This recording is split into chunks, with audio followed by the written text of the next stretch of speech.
안녕하세요. 김호준입니다. 어제 박문진 이사를 통해 김장겸 MBC 사장의 해임안이 가결됐습니다. 김 사장은 자신의 해임안이 통과되자 공영방송 사장으로서 언론의 자유수호와 방송의 독립소임을 다하지 못하고 물러날 수밖에 없는 것에 사죄한다는 성명을 냈습니다. 최근 10년간 가장 웃긴 성명서입니다. 친박 핵심과 정기 모임을 가졌다는 김장겸 사장의 MBC는 탄핵 정국에서 태극기 집회 참석 인원이 촛불 집회보다 많다고 보도하며 태극기 집회 영상에서 사람이 없는 빈 공간은 잘라내라고 보도 지침을 내리고 최근까지도 메인 뉴스에 박근혜 허리가 아프다고 걱정하는 보도를 내보내는 방송이었습니다. 그렇게 박근혜 정권에 사람이 할 수 있는 최대치로 부역했던 회사 구성원 90% 그러니까 2,000명이 넘는 동료들로부터 MBC를 망친 주역으로 지목당한 당사자가 공영방송 독립을 지키지 못했다고 한탄하는 정신세계는 시사가 아니라 의학의 영역에서 다뤄야 하는 거 아니겠는가. 김호준 생각이었습니다.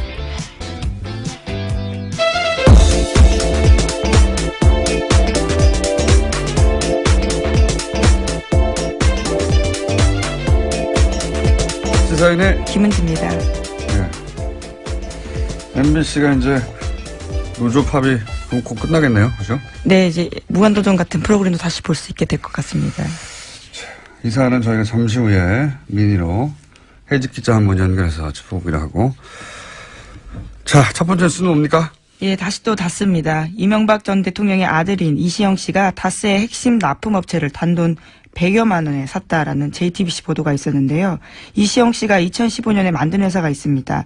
규모 11억 원의 SM이라는 회사인데요. 이 회사의 지분을 75% 이시영 씨가 가지고 있습니다. 그런데 이 회사가 지난해 다스의 핵심 납품업체인 다온을 인수했는데요. 이 회사 같은 경우에는 연매출 규모가 600억 원인데 덩치가 훨씬 큰 회사를 이시영 씨 회사가 일종의 인수한 겁니다. 이건 이제 일요신문이 처음 파기 시작했던 사안이죠, 이게.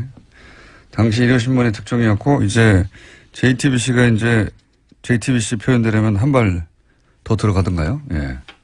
한 발 더 들어가가지고 또 다른 후속 특종을 낸 거네요. 이게 간단하게 요약하면은, MB, 예, 이명박 전 대통령 아들 이시영 씨가 유일하게 등기회사로 있는 회사입니다.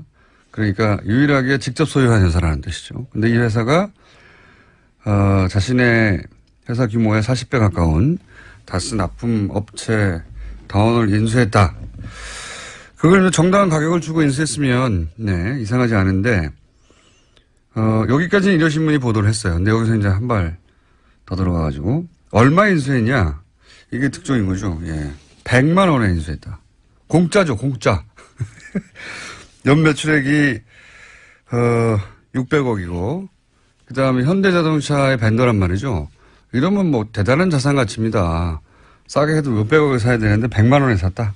네, 굉장히 비정상적인 거래로 보일 수밖에 없습니다. 이거는 뭐 불가능한 거래죠. 제가 아는 상식에서는 이게 가능하려면 몇 가지밖에 없습니다. 하나는 그 다스 실소유주하고 이 인수된 다온 실소유주가 같거나 그럼 가능하죠. 예. 아니면은 다스 실소유주가 예를 들어서 납품업체잖아요. 그러니까 무슨 원자재를 잔뜩 샀을 수 있지 않습니까? 예를 들어서. 그런데 갑자기 거래를 끊어요. 그러면 대금 지급을 못 하잖아요. 그럼 부도 직전에 갈 수도 있지 않습니까? 그렇게 일부러 몰고 와서 먹는다든가. 아니면 뭐 장부상 안 나오는 뒷거래를 했다거나. 그 외의 경우로 생각하시는 분들은 문자 주시고 어떤 경우에든지 간에 이렇게 하는 이유는 뭐냐면 다스 실 소유주가 다스가 아니라 이 SM이라는 회사를 통해서 그러니까 인수합병 또는 일감 몰아주기 그걸 통해서 재산을 승계하려는 거다.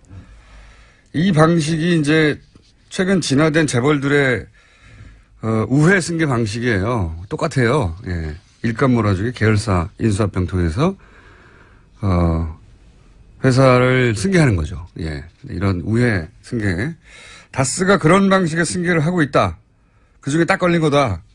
네. 초강력 추정하는 바입니다. 저는. JTBC가 반론받기 위해서 여러 차례 연락했다고 하는데요. 현재 SM 대표는 김진 전 다스 부사장입니다. 그런데 여러 차례 연락했지만 답을 하지 않았다라고 합니다. 네. 만약에 다스가 그런 방식의 우회 승계를 하는 거라면 저는 그렇게 강력히 추정하고 있는데 누가 하는 거냐? 다스 실소유주가 하는 거죠. 당연히. 누구에게? 이명박 전 대통령의 아들에게. 여기서 다시 한번 묻지 않을 수가 없는 겁니다. 다스는 누구 겁니까? 누구 거길래 이렇게 우회 승계를 하고 있는 거냐? 예. 그 와중에 딱 걸린 거다. 예. 저는 그렇게 강력히 추정합니다. 네. 그러면서 이제 이 회사에 다스가 돈도 빌려줬다는 거 아닙니까? 네, 이런 다스의 알짜 납품업체를 인수한 다음에 다스가 SM에다가 수십억 원 자금을 저리로 빌려준 사실도 확인됐다라고 합니다. 이거 배임이라고 봐야죠. 손해. 왜냐하면 다스가 빌려온 돈보다 더 싸게 빌려줬으니까 다스 입장에서는 손해를 입었잖아요. 예. 다스의 주식이 하나도 없는 이시영 씨에게 그렇게. 그것도 배임이죠. 이런 일을 왜 하느냐. 예.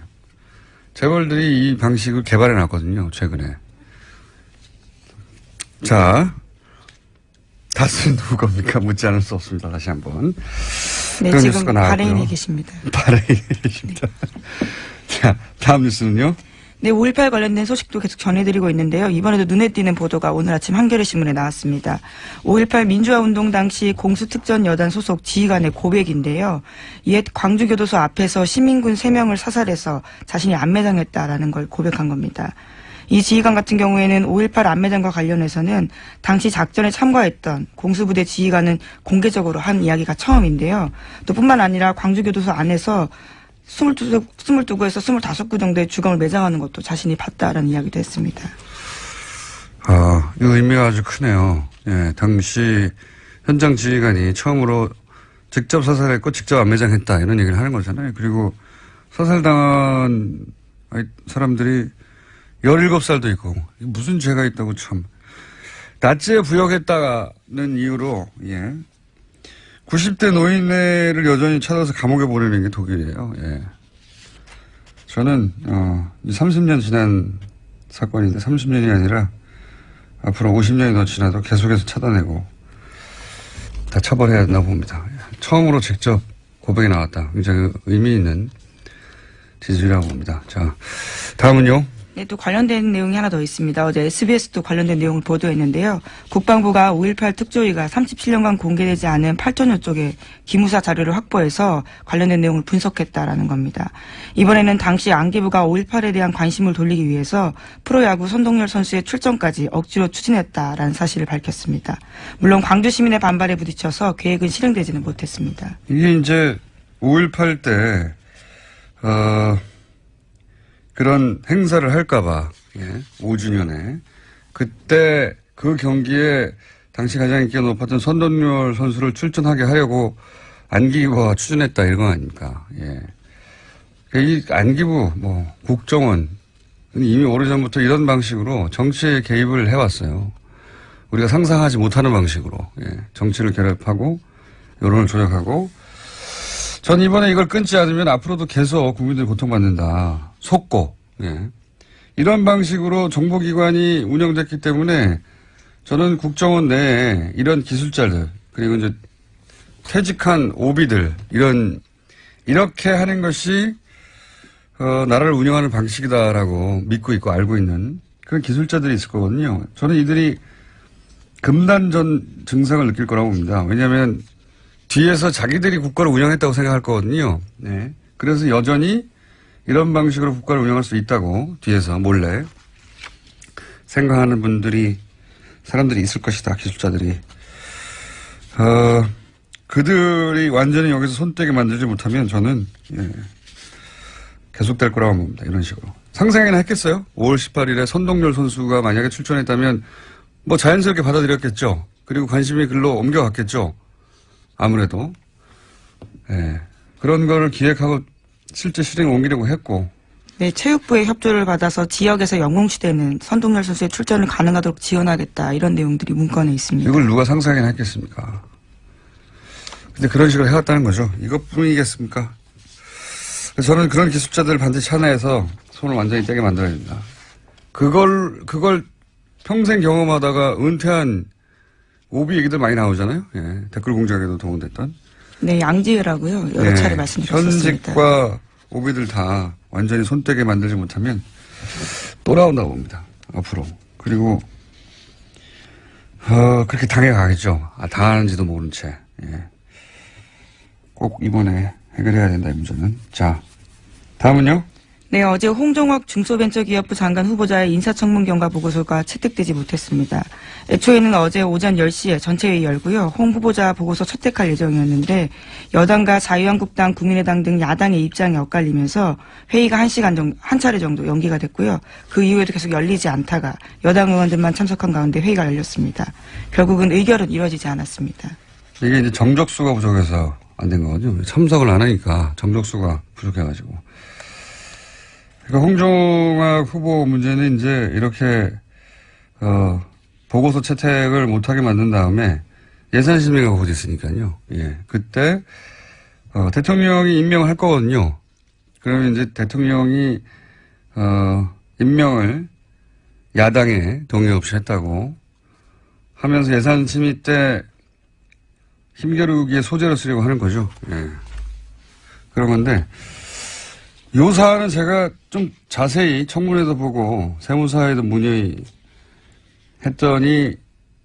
확실한 결론은 이거 가지고 이제 언론들은 자꾸 양쪽 여야의 주장만 전달하는데 제가 확실하게 문의하고 확실하게 청문회를 본 결론은 일단은 불법이나 살법은 편법은 없는 거예요. 네. 실정법 위반은. 그동안 뭔가 큰 법적 하자가 있는 걸로 보이게 만들고 싶었었는데, 일단 이제 보고서 채택 단계까지 갔기 때문에, 예. 이 얘기를 좀 해보자면, 한 번만 하고 끝내야 되겠습니다, 이 얘기는. 법적 하자는 없는데, 실제로 있는 것처럼 했던 거는 없는 것으로. 두 번째, 요게 이제 쟁점이었는데, 이 사안이 어떤 사안이 이 세법이 복잡해가지고 모르시는 분들에서 정리를 하자면 홍 후보 장모가 재산을 증여하는데 딸과 외손녀에게 각각 25% 준 거예요. 50%는 다른 자녀에게 주고. 그러니까 외손녀에게 홍 후보 딸이죠. 예. 홍 후보 딸에게 25%를 증여한 부분, 이 증여한 부분을 어떻게 처리했느냐 이게 쟁점이거든요. 결국은 최종적으로는. 근데 미성년자였단 말이죠. 그러니까 부모, 홍 후보죠. 부모가 증여세를 대신 내주고 그 증여세를 또 내는 방법. 이걸 써야 하는데 야당 주장에 의하면. 그런데 홍 후보는 홍 후보의 아내가 딸에게 차용증을 쓰고 빌려줍니다. 돈을. 그러니까 아버지가 돈을 대신 혹은 엄마가 대신 내주고 그다음에 그 부분에 대해서 증여세를 또 내지 않고 차용증을 쓰고 빌려준다 이거죠. 그러고 나서 딸이 물려받은 부동산에서 나오는 수입으로 엄마한테 갚아라. 이렇게 차용증을 쓴 거예요. 근데 이게 불법은 아니지만 왜 논란이 됐느냐. 그 이유가 뭐냐면 이렇게 하면 세금을 덜 낸다 이거죠. 그리고 이 차용증이 진짜겠느냐. 결국은 이런 식으로 눈속임하고 부자 대물림 비판했는데 세금을 덜 내려고 잔머리를 굴렸다. 이거거든요. 예. 그러니까 차용증이 요식행위라 이거죠. 세금을 덜 내려고 꼼수를 부렸다. 실제 그런 경우가 있기 때문에 그런 의심을 산 거죠. 그러면 사실은 딱 언론들이 두 가지만 따지면 답이 나와요. 이걸 안 했기 때문에 이 논란이 계속 지속된 겁니다. 혹은 했는데 이게 이제 여당 편을 든다고 그럴까봐 했는데도 보도를 안 했거나 이게 요식행위가 아닌 건 밝혀졌어요. 첫 번째. 요식행위인지 따져보면 되잖아요. 요식행위가 아닌 것이 기본적으로 모든 세금과 원천징수를 다 했어요. 예. 그리고 이율에 따라서 돈도 갚고 있었고. 그리고 두 번째가 핵심이에요. 그러면 이렇게 하면 세금을 덜 내느냐? 세금을 덜 내려고 꼼수를 부렸다는 거 아닙니까? 근데 이렇게 하면 세금을 덜 내느냐? 아니라는 겁니다. 따져보니까. 이자 소득세하고 종합소득세까지 따져보니까 절세 효과가 없어요. 그러면 절세하려고 이렇게 한 게 아니기 때문에 공격할 거리가 없어지는 거예요. 도덕적으로도 법적으로도 하자가 없는 겁니다. 이거, 그러니까 절세 효과가 없다고만 해버리면 끝나는 문제를 그걸 안 해줘서 계속 논란이 이어지는 거예요. 자, 이건 여기까지 하고요. 제가 세무사하고 자세히 따져봤더니 없어요. 절세 효과가 사실상. 이자소득세, 종합소득세 다 따져보니까. 자, 이 사안은 어쨌든 정쟁으로 가게 생겼습니다. 예. 다음은요? 네, 해외 소식도 좀 전해드리고 있는데요. 이번에는 사우디 그리고 이란과 관련된 소식도 말씀드리겠습니다. 국제네요. 네, 사우디와 이란의 대리전 부대가 된 레바논에서 전운이 감돌고 있다라는 건데요. 사우디도 지난 9일 레바논에 체류 중인 자국민들한테 헤즈볼라의 공격 표적이 될 수 있다면서 긴급 출국 명령을 내렸다라고 합니다. 이 요새 중동 관련 뉴스가 많이 나오는데 이게 도대체 무슨 일이 벌어지는지 어려워요. 도대체 무슨 레바논 소식도 있고 예멘 소식도 있고 사우디에서 그렇죠. 왕자들을 숙청했다느니 뭐 많잖아요. 갑자기 총리가 사임을 하고 예, 레바논 총리가 사임을 했다느니 이게 어떻게 된 일이냐? 사실은 뒤에 배후에 트럼프가 있습니다. 배후에 트럼프가 있습니다.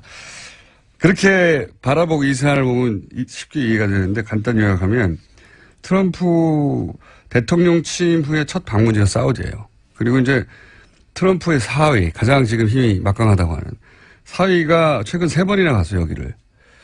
트럼프가 가자마자 카타르 단교 생각나십니까? 예, 사우디랑 막 이집트랑 다 모여가지고 카타르하고 물자 교류도 안 하고 단교한다는 거. 그게 트럼프 사우디 방문 직후예요.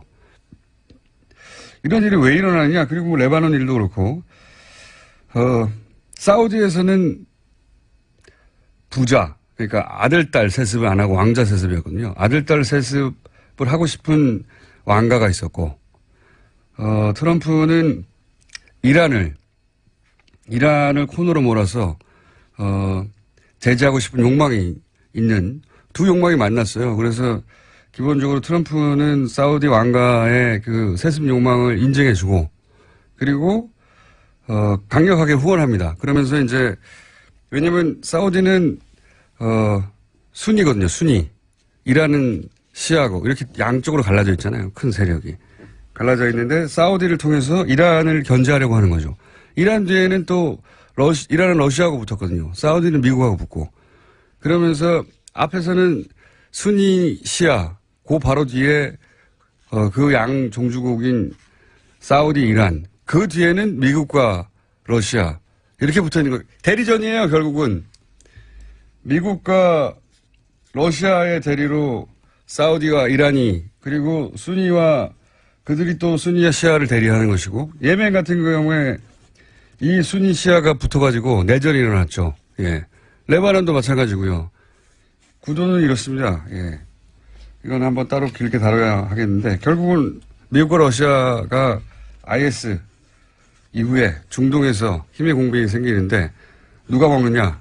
길이 많잖아요, 여기서가. 누가 먹느냐? 그 대인으로 각각 이란과 사우디 그쪽의 관점에서 보자면 사우디를 편먹고 나눠져 있다. 그래서 국가들 확 나눠져 있어요, 지금. 중동의 국가들이. 이란과 사우디는 각각 또 각 종파의 종주국으로서 이제 대결하는 것이고, 그 대리전들이 뭐 예멘이니 레바논이니 이런 데서 일어나는 거고요. 트럼프가 이란 핵 협정 파기한 것도 이런 배경이에요. 예. 이란은 사실 핵 협정을 다 지켰거든요. 네. 다 지켰는데도 이란을 나쁜 놈으로 만들어서 이제 경제 제재에서 중동에서 영향력을 약화시키라는 거죠. 예. 저는 최근에 그 미국 외교지의 소식들은 북핵이 아니라 이 뉴스로 도배됐어요, 다. 트럼프로 인해서 중동에서 다시 한번 큰 전쟁이 일어날 수 있다. 이런 뉴스로. 여기까지 하고요. 이거 웃기는 건 근데 이란은 대통령 선거로 선출했습니다. 그나마. 사우디는 왕정국가예요. 완전히. 예. 빈라덴, 알케이다, IS 다 순위파입니다. 그러니까 미국 입장에서는 사실은 이란 편을 들어야 되는 게 맞는 것 같은데 전혀 아니죠. 예. 여긴 여기까지 하고요. 이건 저희가 국제뉴스에 따로 한번 다뤄보겠습니다. MBC. 네, MBC 관련해서요. 네. 예, MBC 관련해서 아까 시작할 때 공장장이 이야기를 좀 했었는데요. 어제 MBC 박문진 이사회 열렸습니다. 거기서 김상경 MBC 사장에 대한 해임안이 의결됐습니다. 자, 저희가 해직 기자 한 분 연결할 텐데, MBC가 많이 망가졌죠. 제가 2007년에 SBS에서 2007년까지, 예. 몇 가지냐면, 이명박 전 대통령 당선되자마자 그 다음 주에 제가 잘렸기 때문에, 2007년까지 SBS에서 라디오를 몇 년간 했었는데, 그때 SBS 라디오 PD들이 했던 얘기가 있습니다. MBC 라디오는 이길 수가 없다고. 당시까지만 하더라도 전체 라디오 시장 절반 정도를 MBC가 점유하고 있었어요. 절대 이길 수 없다고 그랬거든요. 나머지 50%를 나머지 방송국들이 나눠가지고 있었는데 지금 MBC가 얼마나 망가졌냐면 TBS에도 안 됩니다. 물론 TBS는 눈부시게 성장했죠. 그 사이에. 하지만 MBC가 보이지 않는다 이제. 그렇게 철저히 망가졌어요. 예. 자, 박성재 MBC 해직 기자 연결해 보겠습니다. 안녕하세요.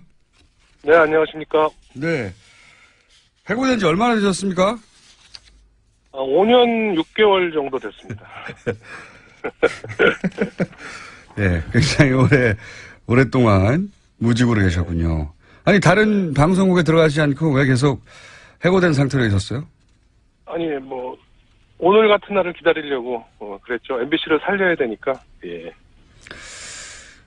MBC에 꼭 복직하겠다고 생각하고 기다리신 거예요?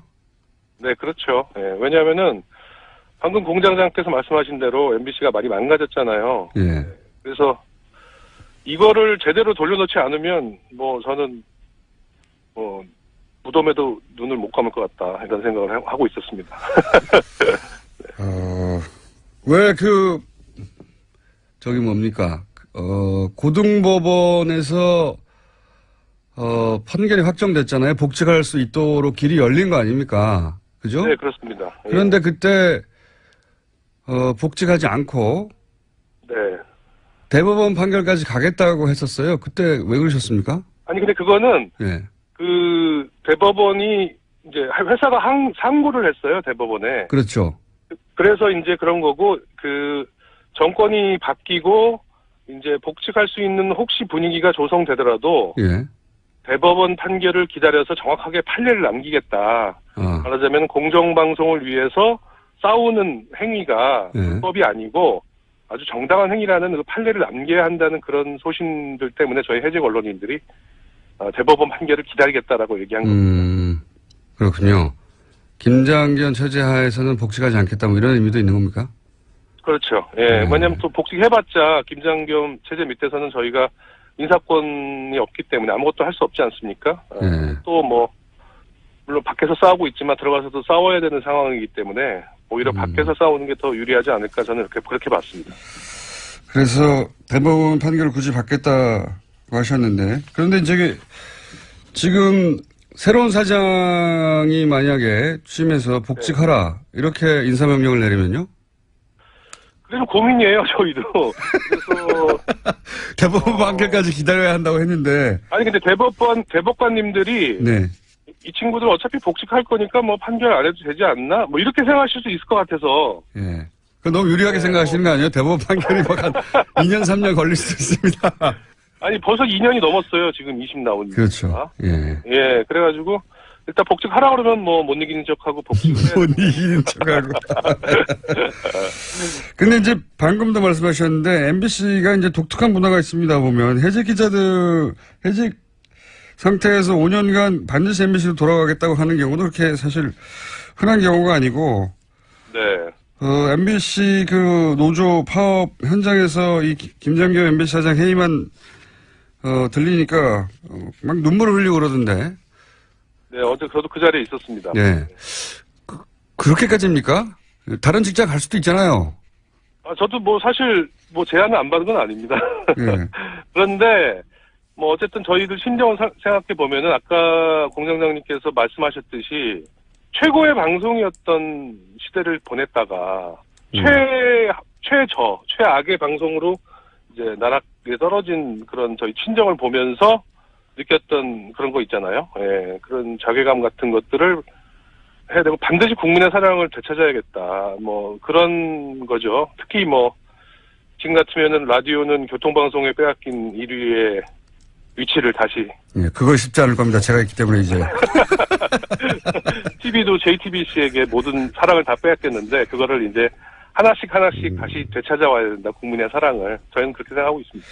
지금 10대 혹은 20대 초반은 MBC가 그렇게 뭐랄까요. 잘 나갔었는지 잘 모를 거예요. 예. 네, 그런 것 같더라고요. MBC 뉴스나 시사방송이 대단했죠. 과거에는. 예. 일단 MBC라고 부르지를 않으세요. 젊은 분들은. 이렇게 부르죠. 예, 이렇게. 자, 간단하게 9년간 그러면 어떻게 망쳐왔는지 요약하자면요. 네. 지금 김장겸 사장은 이명박 정권 때부터 정치부장, 보도본부장, 보도국장, 보도본부장, 그리고 사장, 이 9년 동안 이 과정을 거쳐온 거예요. 그런데 김장겸 사장이 잘 나가면 잘 나갈수록 MBC 뉴스와 시사 프로그램은 정반비례로 무너졌어요. 이분이 제가 볼 땐 어저께 성명도 냈는데 억울하다, 언론 탄압이다. 저는 정치적인 야욕이 있다고 봅니다. 그리고 자신의 정치적인 야욕을 위해서 MBC 뉴스와 시사 프로그램을 희생시킨 거죠. 그 공영방송 사장들이 사장만 딱 하고 자기는 인생을 정리하겠다라고 생각하면 아무 문제가 없는데 사장 끝난 다음에 꼭 뭘 더 하려고 그래요. 그렇죠. 정치하려고 하고 높은 자리 가고 싶어 하고. 김재철 사장도 된다고 봅니다. 예. 김재철 사장도 출마하려고 했었죠. 예. 그렇죠. 예. 그러니까 이런 제도를 완전히 끊어야 됩니다. 그래서 지금 정치권에서 방송법 개정 작업도 진행되고 있는데 이 사장을 하고 나서 정말로 방송에만 매진하고 이제 아무런 어떤 욕심이 없는 그런 분들이 사장님이 되는 시스템을 만들어야 된다. 저는 그게 가장 중요하다고 지금 생각하고 있습니다. 아직 파업이 초래된 건 아니니까. 네. 파업이 공식적으로 초래되고 나면 저희가 MBC 노조에서도 사람을 모시고 또 기자님도 직접 수트에 모시고 얘기를 좀 자세히 하고 싶은데 오늘은 미니니까 한 가지만 더 여쭤볼게요. 네. 그 5년 넘게 6년 가까이 복직을 기다렸는데, 예. 네. 복직을 하게 되면 뭘 제일 먼저 하고 싶으세요? 사장? 아니, 제가 아까 말씀드렸듯이, 예. 국민들의 사랑을 되찾아오고, JTBC하고 교통방송하고 경쟁할 수 있는, 선의의 경쟁을 할 수 있는, 빨리 그런 뉴스와 시사 프로그램을 만들기 위해서 제가 밑바닥부터 다시 일을 하고 싶습니다. 네. 더 이상은 욕심이 없습니다, 저도. 그걸 정말 하고 싶으셨나 봐요. 그러니까 6년간이나 기다렸죠. 그럼요. 모든 우리 MBC 언론인들은 똑같아요. 네. 국민들의 품으로 다시 이게 자꾸 이런 말을 하면은, 저 양반들 이렇게 맨날 무슨, 그렇게 얘기를 하는데, 정말로 마음이 그렇게 생각하고 있다고 저는 강조하고 싶습니다. 그렇게 간절합니까? 네. 왜냐면은 뺏겼기 때문에요. 저희가 뺏겼기 때문에 되찾으려고 하는 거죠, 사랑을. 네. 본인들이 하다가 망가졌으면 우리 실력이 더 하겠는데, 그게 아니라 강제로 쫓겨나고 그 사이에, 본인들이 만들었던 어떤 성과가 다 무너진 거를 보고 나서 다시 되돌리고 싶다는. 그렇죠. 사실 저희 책임도 있죠. 저희가 제대로 싸우지 못하고 제대로 저항하지 못한 책임도 있는데, 또 너무나 저희가 나름대로 잘했던 방송이었기 때문에 저 양반들 저희를 이렇게 죽이려고 장악하려고 했던 거 아니겠습니까? 그렇죠. 국정원 문건 같은 데서 다 드러났기 때문에 국민들이 많이 이해를 해주시고 계시다고 저는 생각하고요. 이제는 정말로 다시 돌아가는 그런 방송이 돼야 된다. 옛날로. 그래서 그런 고민들이 이제 지금부터 시작될 것 같아요. 저희 언론인들은, MBC 언론인들은. 예. 알겠습니다. 다음에 다 스튜디오 직접 모시고요. 예. 한 가지만 말씀드리면 아침 시사는 안 된다는 거, MBC. 돌아오셔도. 오늘 여기까지 듣겠습니다. 감사합니다. 감사합니다. 예. 박성재 MBC 해직 기자였고요. 예. 어제 박문진 이사회에서 어떤 일이 있었는지 제가 짧게, 클립 들려드리고, 그 사이에 김은희 기자는 인사하겠습니다. 예, 수고하셨습니다. 네, 감사합니다. 권력에 의해서 경영진이 바뀐다면 권력에 대한 견제라고 하는 것은 심각하게 유린될 수밖에 없고 또 공개되는 것입니다. 정권 비판을 어떻게 하느냐? 정권 비판을 그래서 잘했습니까, MBC가 그동안에? 그 전에 그 편파적인 보도에 대해서는 일체 얘기하지 않고 과거 여러분이 선임한 보도본부장 중에 심지어 여기 와가지고 정권을 비판하는 것이 언론의 사명이 아니다! 라고 생각하는 보도본부장도 있었습니다. 그런 상황도 그냥 방치한 사람이 지금 와가지고 정권이 바뀌니까 사장을 바뀌는 게 말이 안 된다? 하태, 바른정당 하태경 최고위원, 예, 여전히 최고위원입니다. 오늘은 새로운 지도부가 선출돼서 현충원 천배공개로 전화 인터뷰로 진행하겠습니다. 안녕하세요, 의원님. 예, 하태경 나왔습니다. 반갑습니다. 예. 이번에도 2위 했습니다. 만년 2위. 예. 예. 전당대회에서. 근데 생각보다 많이 나왔어요. 근데 이제 그 전에 좀 드리고 싶은 말씀은, 네. 제가 지난주에 이제, 탈당 사태를 계기로 그만두겠다, 뉴스공장. 그거 아무도 안 믿었어요, 어차피. 근데 그러고 나서 당 안팎에서, 예.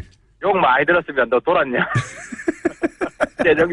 제정신이냐? 지금, 안 그래도 쪼그라진 정당에, 대국민 소통에 정말 중요한 창구를 네 스스로 봉쇄하는, 예. 그런 어리석은 짓을 하지 마라. 글쎄 그 당내에서 그런 얘기 나오기 전부터 예, 방송 진행하는 과정 중에도 아무도 믿지 않았고요. 저도 믿지 않았고 의원님도 방송하다 중간에 살짝 바꾸셨잖아요. 기억은 잘 안 납니다만 아무튼 무리를 일으켜서 대단히 죄송하다는 말씀. 무리를 일으켜서. 어쨌든 또 이번에도 2위를 하셨어요. 근데 저는 표가 이렇게나 많이 나올 줄 몰랐습니다. 그건 좀 높이 띄워주시는 것 같고요. 반어법인 것 같고요. 아니, 유승민 대표가 대표로 선출될 거야. 정치권에서 100% 예상한 바지만, 그래서 압도적인 표차일 줄 알았더니, 그래도 한 절반 정도는, 절반. 대선 후보의 절반이면 많이 나온 거죠. 근데 이제 더 중요한 의미가 있는데요. 이제 과거 바른정당은 김무성, 유승민 투탑 이렇게 국민들이 기억을 할 텐데 어쨌든 지금은 유승민, 하태경 투탑이다. 이건 이제 근본적인 색깔의 변화다. 본인이 이제 김무성급이다 이런 말씀이십니까? 거기까지는 아직 안 간 것 같고요. 이제 그까지는 아니더라도 어차피 김무성 대표야 지는 해고. 분위기는 어떻습니까? 당내 분위기는 사실 9명 나가고 난 다음에 11명인데 이제 내부에 11명 남았잖아요. 하지만 여진이 좀 있었지 않습니까? 네. 그래서 언론에 2차 탈당 문제 이런 가능성까지 보도됐고. 근데 이제 그 과정 속에서 저희들이 매일매일 정말 고해성사하듯이 서로에 대해서 진솔하게 이야기들을 많이 나눴습니다. 매일매일 한 어떤 5일 얘기요? 동안. 갈 거야 안 갈 거야 이거요?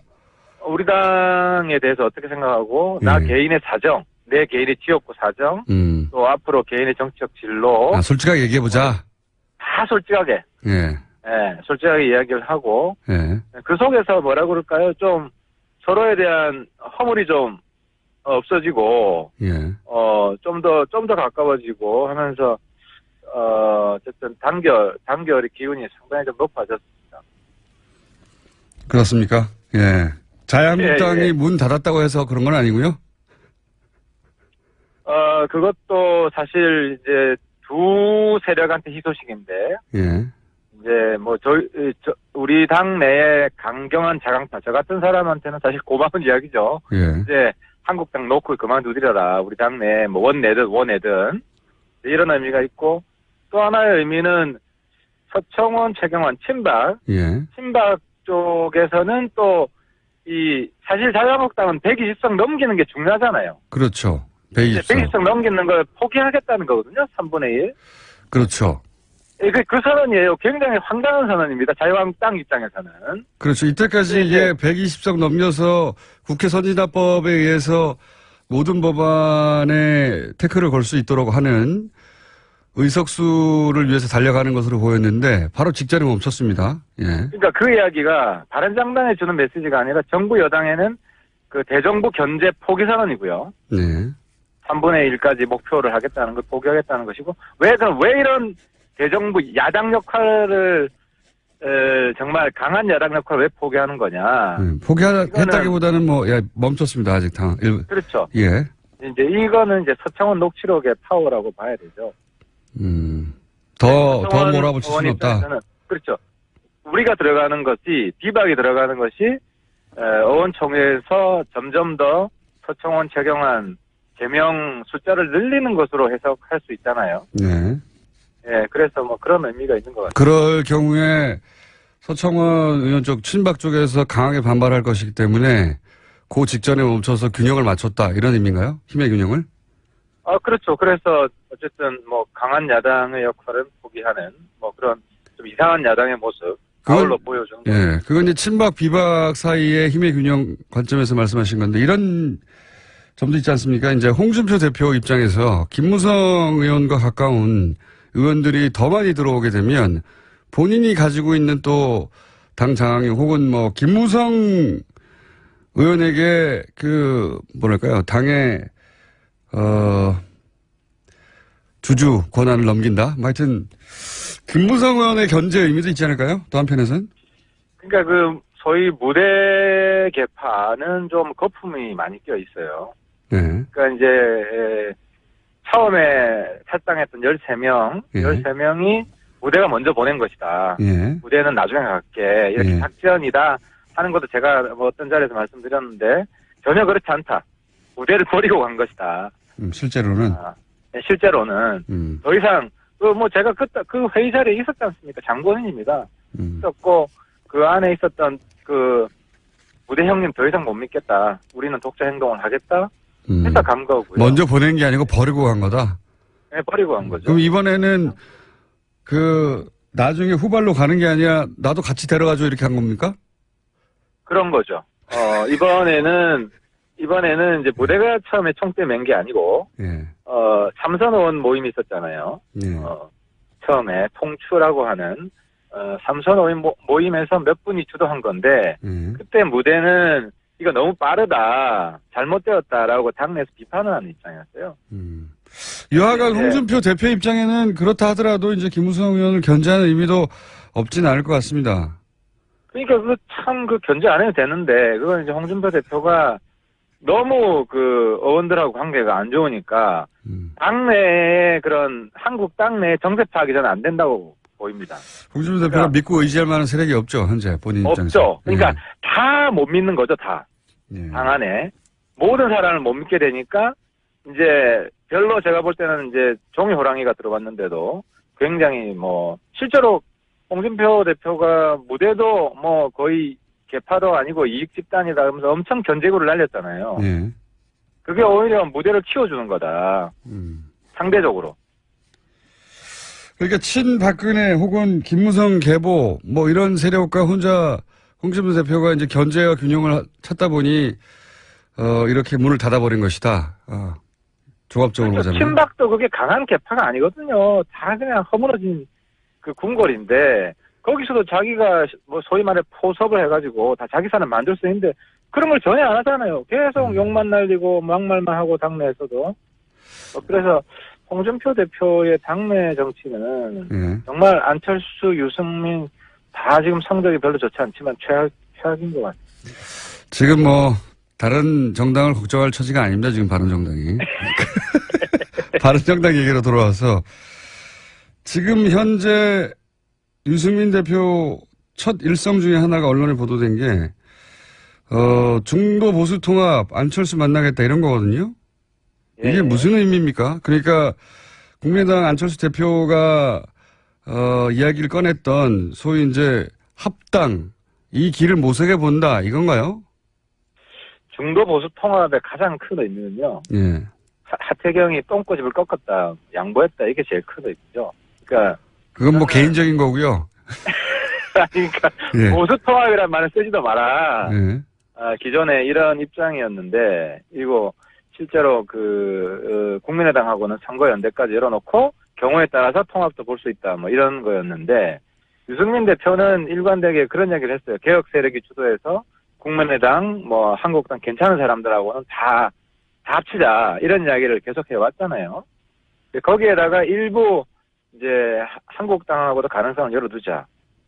그리고 또 한국당과만 가능성을 열어두자 하는 남지사나 이런 분들도 양보를 사실 한 거죠. 국민의당하고도 열어두자.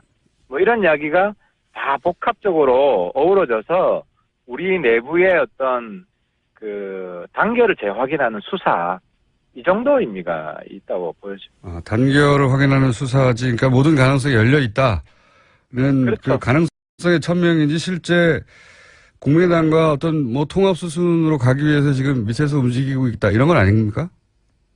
중도, 그래서 원래 이야기도 중도 플러스 보수 대통합 이런 표현을 썼어요. 그래서 이제 당내에서 여전히 한국당 탈당 이런 문제가 여전히 남아 있어가지고 저도 어쨌든 그 당내 일원으로서 제 고집을 일부 양보하고 뭐 남지사 같은 분도 보수 통합론자도 일부 양보하고 이렇게 이제 타협을 한 겁니다. 그러니까 제가 궁금한 건 이겁니다. 실제 국민의당과 뭐 통합이든 연대든을 위해서 물밑에서 열심히 움직이고 뭐가 시작됩니까? 아니면 그냥 말만 이렇게 하는 거예요? 그거는 이제 지금까지 진행되어 왔던 것에 대해서 네. 엄청난 변화가 있을 것 같지는 않고요. 그러니까 국민통합포럼 해가지고 의원들끼리 계속 연대, 정책연대, 선거연대 이야기는 사실 공식화됐잖아요. 예. 그죠? 근데 이제 당대당 통합 이야기는 대표끼리 이야기인데 예. 이제 저희 당 입장은 우리가 먼저 주도하진 않겠다. 왜냐하면 국민의당이 사실 지금 깨진 우리 당처럼 당내 되게 굉장히 시끄럽지 않습니까? 예, 예. 그래서 국민의당 내부의 교통 정리를 좀 보겠다. 우리가 이니셔티브를 먼저 주지는 않겠다. 이니셔티브를 지고 싶은데 질 수가 없죠. 숫자가 적어가지고. 뭐 꼭 그렇진 않죠. 제가 마음만 먹으면. 사실 박지원 대표가 보면 요즘 참 밉게 우리 당 뭐 다 없어질 것처럼 이야기하는데 저도 하려면 그런 역할 할 수 있어요. 그 당 엄청 흔들 수 있는데. 예. 그러니까 전 이제 그런 역할은 뭐 하지 않겠다. 그건 좀 비겁한 거 아닙니까? 그건 박지원 대표 나오셨을 때 제가 여쭤보기로 하고, 그러면 지금 유승민 대표하고 안철수 대표가 만나긴 만나는 것 같은데, 여기서 오늘 만나죠. 오늘 예, 만나죠. 뭔가 예. 급진전되거나 그럴 가능성은 별로 없는 거네요, 이야기가? 왜냐하면은 국민의당 내가 시끄러운데 우리는 박지원처럼 하지 않겠다 하는 게 깔려있기 때문에 우리가 내부를 분열시키고 교란시키는 이런 수를 두는 것은 지금 시기에 신사답지 않다는 겁니다. 우리가 뭐 옛날처럼 과거 구태 정치 하자면은 국당도 뭐 엄청 할 수 있죠, 하려면. 근데 이제 그런 비신사적인 건 안 하겠다는 거죠. 국당을 분열시켜서 예를 들어서 호남계하고 친한과 비한을 분열시키고 친한하고 뭉치고 이런 작전을 안 쓰겠다는 얘기입니까? 예, 그렇습니다. 요약하면? 예, 꼼수 안 쓰겠다는 거. 그렇게 하지 않더라도 이미 심정적 분당이라고까지 표현하는데요. 그 정도는 뭐 강경 발언하는 사람들은 그런 것 같은데요. 뭐 발언하지 않는 분들은 굉장히 차분한 것 같더라고요. 제가 의원들 이야기를 들어보면 몇 분 딱 계시잖아요. 알겠습니다. 남경필 지사나 이런 분들은 2차 탈당 안 하나요? 그럴 수도 있어요. 안 받아준다는데 지금 안 받아준다는 이야기를 홍준표 대표도 하고 몇 분이 그냥 속사포로 지금 날리고 있는데. 최소한 당분간은 정말로 안 받아줄 건가 봅니다. 그죠? 뭐 실현 가능성이 없는 것 같고, 왜냐면 남지사 같으면은 서청원 킬러예요. 그래서 남지사가 들어간다 그러면은 아마 서청원 대표가 전 녹취록을 깐다고 봅니다. 그럼 홍 대표가 죽기 때문에. 1분 남았는데요. 제가 한 가지만 더 여쭤볼게요. 유승민 대표가 이런 과정을 거치면서 좀 변했습니까? 유승민 대표에 대한 비판도 당내에서 있었지 않습니까? 너무 유승민 대표가 예. 상당히 변하고 있죠. 예를 들어 큰 변화가 김무성 대표하고 뭐 뽀뽀할 때 저는 굉장히 충격이었는데 저 정도도 할 수 있는 사람이구나. 그건 뒤에서 강제로 밀어붙인 거 아닙니까? 강제로 밀어붙여도 그게 버틸 수는 있었는데 어쨌든 자발적인 게 있었고요. 그것만 가지고 변했다고 보기 힘드네요. 그리고 최근에도 우리가 이제 중도 플러스 보수 대통합을 유승민 대표가 수용을 했죠. 유승민 대표 인터뷰 좀 추진해 주세요. 옆에서. 제가 말씀드릴게요. 알겠습니다. 오늘은 여기까지 하겠습니다. 하태경 의원이었습니다. 감사합니다. 예, 감사합니다. 김관진 전 국방부 장관이 사이버사령부 댓글 공조로 구속됐습니다. 예. 이 사안이 여기까지 오는 데는 내부 고발자의 폭로, 그리고 그걸 최초 보도한 지금 파업 중인 KBS 기자들에 의해서죠. 예. 오늘 두 분을 동시에 모셨습니다. 사이버 사령부 530 심리전단 김기현 전 부이사관 그리고 이 사안을 최초 보도했지만 KBS가 파업 중이라 저희 방송에 나와서 이 사안을 보도했던 KBS 이재석 기자 나오셨습니다. 안녕하십니까? 네, 안녕하세요. 안녕하세요. 마이크를 좀 가까이 대주십시오. 네. 너무 멀리 떠나셨어요, 마이크로부터. 자, 우선, 부의사관님께 제가 여쭤보겠습니다. 네네, 맞습니다. 네. 본인의 직속 상관이었으니까. 네. 당시는 이제 국방부 장관이었죠. 네, 예. 맞습니다. 국방부 장관 그 직할 부대였는데, 사이버사령부가. 그렇죠? 네, 예. 맞습니다. 거기서 이제 사실상 단장 역할을 하셨다고. 예. 제가 이제 부단장 역할을 부단장 했습니다. 역할을 하셨고. 예. 예. 김관진 전 장관은 어떤 사람입니까?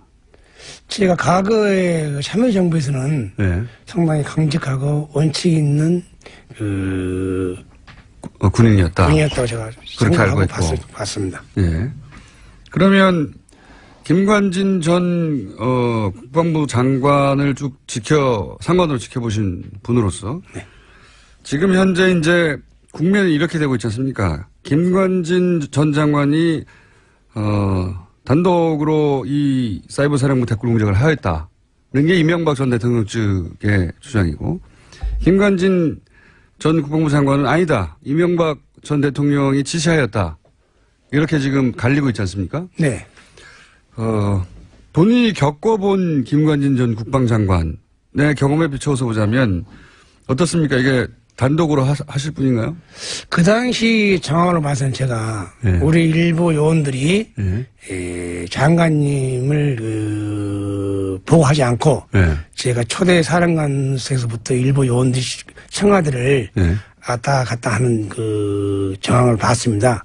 그러니까 장관에게 보고하지 않고 직접 청와대로 가는? 네. 그래서 내가 한마디 했죠. 우리는 장관 보아지. 네. 이렇게 우리가 함부로 기능 부대가 청와대를 왔다 갔다 하는 건 안 된다. 그리고 나서부터 이제 지휘체계가 변경이 되고 나서부터. 지휘체계가 어떻게 변경됐습니까? 그러니까 최초에는 국방정보본부의 지시를 받다가 예. 2011년 7월 1일부로 예. 장관 직속으로 지휘체계가 변경됐어요. 예. 그때부터 아마 장관님께서 관여한 걸로 제가 알고 있습니다. 지휘체계가 변하고 나서 장관이 관여를 했고, 그런데 그 이후로도 장관에게 보고하지 않고 청와대로 직접 가는 경우도 있었다고요. 그렇죠. 그 예. 이전에는. 그 이전에는. 네. 아하. 그러면 사이버 사령부가 이 직할 체제가 되기 전에는 청와대에 직접 보고를 했고. 아마도 그 당시는 군의 조직이다 보니까 예. 아마 비공식적으로 관련 요원들을 이렇게 불러다가 예. 회의하고 뭐 내용을 전달받고 오지 않나 그런 생각을 들었고, 제가 또 어디 갔냐 물어보면은 거기를 갔다 BH를 갔다 하길래 야 근데 당연히 안 갔으면 좋겠다. BH 청와대. 예, 우리가 왜 군대를 가야. 그래서 제가 그런 일을 말을 한 적이 있습니다. 그러면 그런 거 이외에 이 댓글 작업이 청와대 쪽으로부터 내려온 지시라고 생각했던 정황이 또 다른 게 있나요? 국감에서도 봤지만은 인력 충원 문제요. 인류충 문제 떠나서 뭐 홍보수석한테 홍보수석이 예. 국방부 정책 실정한테 이렇게 오다를 줬다고 한 말이 예. 국감에서 나오더라고요. 예, 예. 그래서 쭉 그것을 국감에서 어느 국회의원이 하는 말을 듣고 그동안 청와대를 다니고 왔다 갔다 하는 내용을 정황을 봤을 때 아마 청와대 오다가 있지 않았나 하는 생각이 듭니다. 그렇군요. 그러니까 평상 그 경험한 바로도 청와대를 왔다 갔다 하는 게 이상했는데 네. 국감에 나온 내용을 들어보니 홍보수석 만나고 저기서 지시를 받았구나. 네. 그러니까 앞뒤가 맞아 떨어지는 네. 상황이었다. 네. 그 외에 이제 이런 얘기도 나왔지 않습니까? 이재석 기자님. 예. 인력을 요청하면은 예산 승인 나기까지 한 3년 걸리는데. 네네. 예. 그리고 승인이 나도 한 10명 수준인데, 70명이 한꺼번에 이렇게 짧은 시간에 승인나는 게 애초에 불가능하다. 뭐 이런 얘기 나왔지 않습니까? 그러니까 2012년에 군무원이 대폭 증원이 되죠. 예. 군 사이버 사령부 인력이 충원이 되는데 그 과정 자체가 매우 비정상적이었고 편법적이었다는 사실이 2013년 국감 때 진성준 의원실이 최초로 이제 문제 제기를 했었는데 그때 당시에도 이제 김태효 전 비서관을 조사를 했다가 무혐의 처분이 내려졌었거든요. 그랬다가 이번에 이제 다시 이제 우리 그 김기현 전 과장님의 폭로로 인해서 다시 한번 이제 문제가 불거지기 시작했고 실제로도 이 부분에 이제 상당 부분 문제가 있다는 게 이철희 의원실을 포함한 국회에서 이제 내부 자료를 공개함으로써 예, 그게 바로 대통령의 어떤 지시사항이었다. 명료하게 그게 이번에 밝혀졌죠. 왜냐면은 이제 국방부 장관이라고 하더라도 예산을 따올 수는 없거든요. 네. 기본적으로. 네. 예산을 따오려면 기재부에서 돈을 받아야 되는데, 예. 그랬던 얘기는 이제 그 윗선, 청와대에서나 지시를 했기 때문에, 예. 3년이 걸리는 게 몇 개월도 안 걸리고, 그리고 10명밖에 안 되는 걸 70명이 한꺼번에 이 사이버 사령부에 충원된 거 아니겠는가. 그것도 예. 선거 직전에. 문건에 예. 대통령 지시사항이다. 이렇게 강조가 돼 있죠.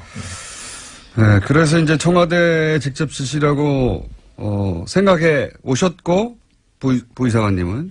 그런데 이제 최근 나오는 정황들을 볼 때 앞뒤를 맞춰보니 분명히 청와대 지시인 것 같다 이렇게 생각하시는 거예요. 네, 그 당시도 제가 이제 봤을 때 예. 우리 요원들 사이에 청와대를 누구를 만나러 가느냐 하니까 김태호 전략비서를 만나러 간다고 해요. 우리가 김태호하고 무슨 관계 되느냐. 몇 번 했죠. 좀 부정적으로 그 말 하니까 사람들이 예. 좀 저를 이제 호남 사람들 고깝게 생각하고 좀 이제 그때부터 경계하기 시작하더라고요. 그때부터 김태호 연락비서가. 이건 저는 이거 인원을 뽑을 때 이제는 무슨 뽑는 게 통치행위라고 하는데 예. 대통령은 인원을 뽑으라고 지시는 할 수는 있습니다. 예. 언제든지. 예. 지시를 하게 되면은 관련 부서에서 판단을 합니다. 예. 그럼 판단하는 국방부 조직과에서 판단하죠. 예. 판단을 해가지고 예산을 채워서 예. 인원을 점진적으로 뽑지. 예. 이렇게 통치 행위라고 해서 이렇게 50명을 뽑고 100명을 뽑는 것은 그건 불법적인 행위고. 이전에는 없었던 행위라는 거죠. 예. 전대미문 사건이죠. 전대미문이다. 만약에 통치 행위를 한다면은 준전 상태라든가 예. 전쟁이 발발하고 있다든가 그떤 여러 가지 과정을 거치면 인원 뽑는 소요가 되기 때문에 예. 직접 투입해야겠다 전쟁에. 그렇죠. 그때는 통치 행위가 발동할 수 있죠. 그런 이건 통치 행위라고 볼 수 없죠. 그런 자기의 모든 사건을 미화하고 합리화하기 위해서 그 말하는 거랑 마찬가지죠. 자기들 세력을 당선시키는 게 이들에게는 전쟁이었으니까요. 예. 전시 상황이었던 거죠. 예. 그러니까 김관진 전 장관을 비롯한 그쪽의 주장은 이제 2012년이 워낙에 중요한 해였기 때문에 그렇게 했다라는 것인데, 예, 수사를 더 진행해 보면 어떤 목적이 안보가 있는지. 무척 위태로운 상황이어서 그랬다고. 예, 그렇게 그런데 주장하죠. 안보지만은 일단 전투가 벌어져야 예. 심지어는 전투를 지원한 겁니다. 예. 전투도 안 벌어졌는데 뽑은다는 것은 전쟁이 아니죠. 그러니까, 예. 필드에서 실제 전쟁이 벌어진 게 아니라 사이버상에서 자기들이 생각할 때 전쟁이 벌어진 거죠. 예. 그래서 전쟁 났어! 사람 투입해! 그래서 70명 한꺼번에 뽑은 것이다. 이런 상황이고요. 군에 평생 계셨다 보니까 전쟁 안 났는데 왜 이렇게 70명 뽑지? 전대미문이네? 이렇게 하시는 거고. 그러면은 이제 직접 댓글 작업에 투입됐던 분으로서 이동관 전 수석이 이명박 전 대통령 발해인을 추구하면서 이런 얘기를 했습니다. 문제가 된 댓글은 전체 0.9%밖에 불과하고 그 중에서도 법원은 0.45% 그 절반밖에 인정하지 않았다. 이거밖에 안 된다. 그러니까 나머지 몇 프로입니까? 90% 이상은 정상적인 이제 안보 차원의 북한 심리전을 막는 정상적인 댓글이었다. 이렇게 주장하거든요. 이거 어떻게 보십니까? 통상적으로 이제 심리전이라는 것은 예. 그분들이 아마 몰라서 그러는데 댓글로 한 것이 아니고 예. 상대편에게 진실을 알리면은 예. 그 진실 내용을 보고 예. 다시 우리 편으로 오게 하는 겁니다. 북한에 대해서. 네, 즉 말하면 북한의 그 상황을 예. 북한 주민들이 모르니까 예. 북한 지도부의 실상을 전파하면은 주민들이 그것을 보고 동료하고 다시 우리 편에 오게 한 거죠. 예. 그게 정상적인 정상이지. 대북 심리전이다. 대북 심리지. 그런데 예. 대북 심리라는 것은 인터넷 공간에 대북 심리 한다는 것은 단방향이에요. 단방향. 쌍방향이야지. 예. 우리가 한 것을 북한 군인이 볼 수 있어야죠. 응? 근데 북한 주민이 봐야 되죠. 맞아. 예. 예. 북한 주민이 보지 않고 온라인상에 예. 우리 국민들만 봤어. 볼 수 있잖아요. 예, 우리 그것이 국민들만. 일명 이제 정북이라든가 예. 뭐 북한이라 하는데 그런 맞지가 않는 말이라고 저는 봅니다. 예. 결론적으로 그것이 뭐냐 온라인상에 독약을 뿌려가지고 예. 우리의 그 국민들의 기본권이 침해되고 알 권리를 판단을 흐리게 하고 하기 때문에 그런 통치 행위야 볼 수 없습니다. 그러니까 0.45%가 아니라 댓글 작업 전체가 사실은 정상적인 대북 심리전이라면 북한 주민들이 보도록 북한이 접속하는 인터넷 사이트나 가서 해야 되는데 우리는 다 그냥 인터넷 게시판에서 했기 때문에 자국민을 상대로 한 모든 댓글들이 정상적인 댓글이 아니다. 그러니까 그 홍보수석이 말한 것처럼 0.45% 문제가 아니고 그 당시에 수사를 올바르게 했고 정상적으로 수사를 했더라면 0.4% 나오지 않습니다. 얼마나 나옵니까? 경험상. 통상적으로 그 수사를 하실 때 그 진보 보수 사이트를 주로 이제 수사를 했죠. 예. 네이버 같은데 그러나 나도 댓글을 했지만은 주로 이제 진보 성향 사이트 많이 하죠. 아, 오히려. 예. 그러니까 진보 사이트는 결론적으로 대통령을 비난하고 그 정책을 비난하기 때문에 그 반대를 안 하기 위해서 저 다음 그런 사이트에 많은 포탈 중에는 다음에서 주로 작업을 했고, 커뮤니티도 기본적으로 이제 진보적인 성향을 띠는 커뮤니티에 가서 작업을 했지, 이렇게, 지난 정권에서는 희한하게도 네이버의 댓글들은 보수적인 댓글이 많았죠. 예. 그것도 좀 의심스럽습니다. 의심하십니까? 예. 예. 그러니까 이제 그 홍보수석가님도 그렇게 지금 한 강요로서 국무위원으로서 구속된 상태에서 그 해외 출장 가면서 공항에서 뭐 성명을 발표한다는 것이 저는 부적절하고 0.45%는 못하고 10%는 뭐합니까? 네, 그렇죠. 총을 들고 싸운 군부대에서 그 했다는 게 수치스러운 일이고 더 나가서 헌법유리 행위 아닙니까?